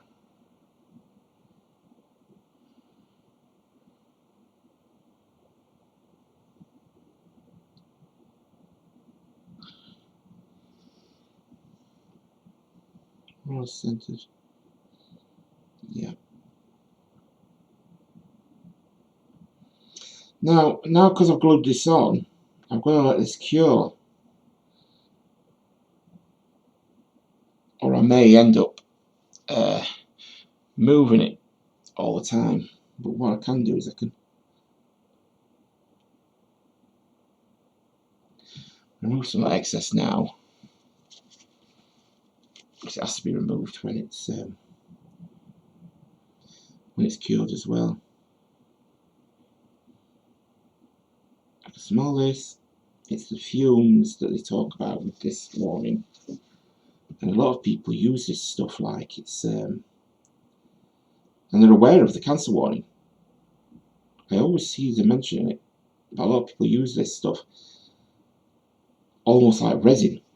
I've seen somebody online on YouTube, you'll find her, who uses this stuff to create resin models and things out of silicone molds. Great big dollops of the stuff, and she's breathing it in, and she admits that this stuff makes her dizzy as she's using it. And then somebody in the comments said, blah blah blah, cancer warning, and she said, yeah, it does. You should be okay. In the comments it said, I remember now, a reply from the YouTuber, you should be okay, just keep your windows open. It's okay, you should be okay. Basically saying, you should be alright, I don't think you'll get cancer. You'll be alright. There's a warning on there, but who cares? Right, it's moving, because I'm faffing. I like that Mohican top bit there. So what I'm going to have to do now is leave that to set. It will start setting to a point where it holds.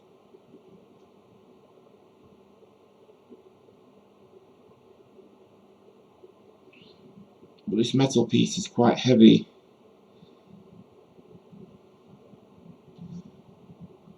And will start dragging, so as it slipped. Yes, it has. So let's put that up there. Then let's hold down at the back and make sure that's centered. That's so important.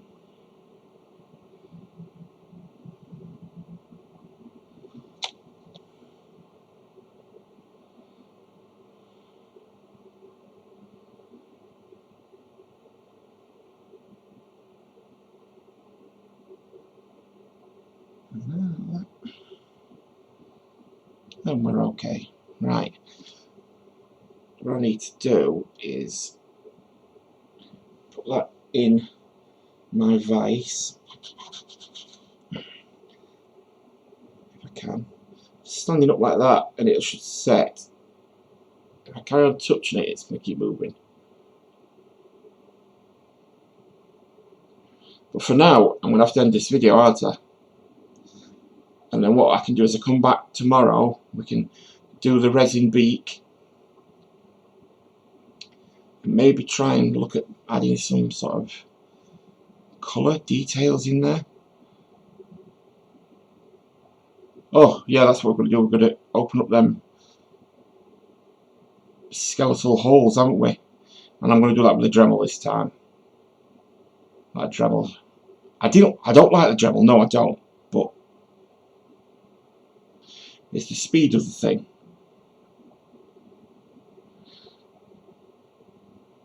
But it was needed here.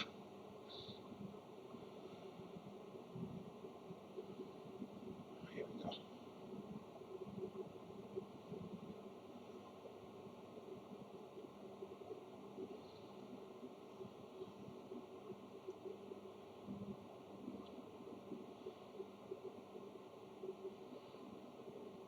Yeah. So I would like to vise it in there, but it's going to slip, so I'm going to vise it in the beak area to keep it stood up while it cures. Keep it away from the cat as well.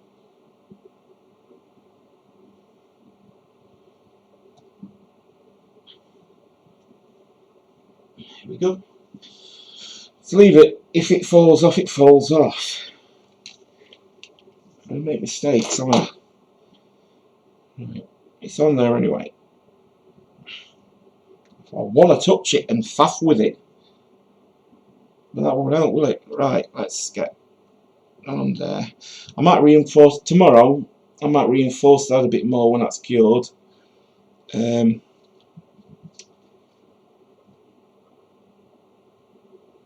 I said I was going to do. We'll look at some ways of doing that. There's resin.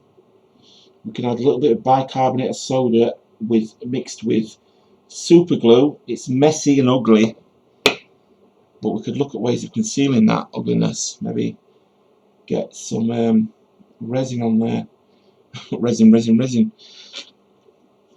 But the bicarbonate of soda, you see, mixed with super glue, it reacts instantly with the super glue and creates a kind of glue cement. It's very tough. It's tougher than the super glue on its own. You can buy super glue these days, can't you? Like Gorilla super glue that's got a gel in it. That I think they were aiming for that effect, where it creates a binding, gluing type of lube in there, in kind of like what that is.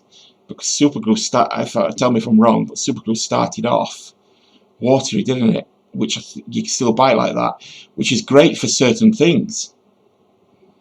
It's great for very narrow gaps. It can go into create like a little vacuum in there, can't it? You just put a little blob and it was straight in there, 2 little gaps like that.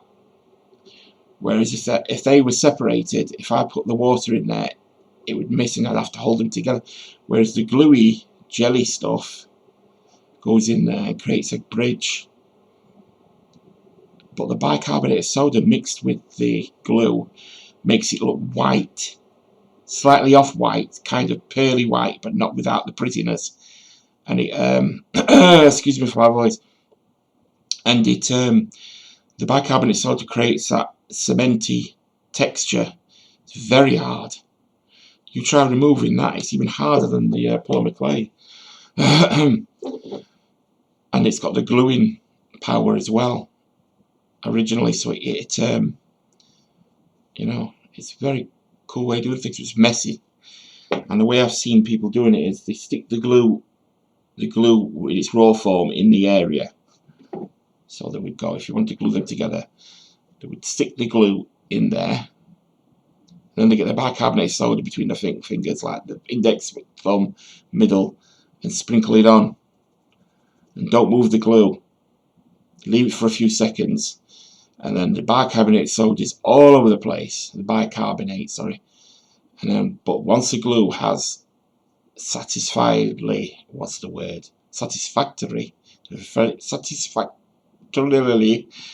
glued the bicarbonate, so you can wipe that other stuff off and you're left with that pearly thing where you can chip it away and do things with it. I've repaired some things that way. I repaired a pair of sunglasses. They're totally demolished. One of the arms had come off, broke off. One of the lenses had broke off, but the lens was intact. But the socket where the lens went was snapped. And I liked the glasses, and I thought, I'm going to try and mend these. And at first it was messy. I used to do the bicarbonate soda thing. At first it was messy, and I used a diamond bit and slowly started chipping away at it, right to the point where the glue met the break. And it fixed it. It did it. And I think I've still got them glasses somewhere. I'm not going to go rooting them out for you. What am I trying to do here? I'm trying to close this. For some reason it's not fitting. Doesn't matter. I'm still going to close you. Well, actually, I'll shove some bits in there. Get that back in there. There's several holes in there where I've lost the bits. There's a few. 1, 2, 3, probably more. Right, close.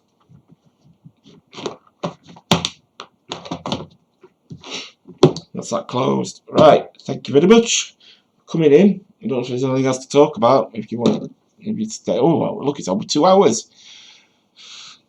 I'm going to use some of this to finish off that piece, maybe use some. It's very thin. It does match the colour of the polymer clay very nicely, but it's very thin. So what I have got, if I choose not to use this, I've got some paracord, the cord which is maybe ½ centimetre thick. What's a centimetre that? Yeah, so the paracord is probably just over ½ centimetre thick. It's cord, it's fabric material used for climbing, climbing and parachutes, I suppose. It's very strong. It's got nylon within it, white nylon within it, inside of it. On the outside, it's got the black paracord, and you can make some really nice looking cord for necklaces with that. You can seal the end off with a cigarette lighter, a match, seal it off. You can blacken it with a black pen. What do you call them? Marker. Sharpie. Blacken that off, and then you can roll it back on itself. Use a bit of metal to create a hoop with the paracord, and you've got a nice little necklace there. You know, well, I wouldn't say it's nice. It's functional, isn't it? Right. Thank you very much for watching, and I'll make another video tomorrow. I think this one's gone on a bit too far. Right, thank you very much. Bye bye.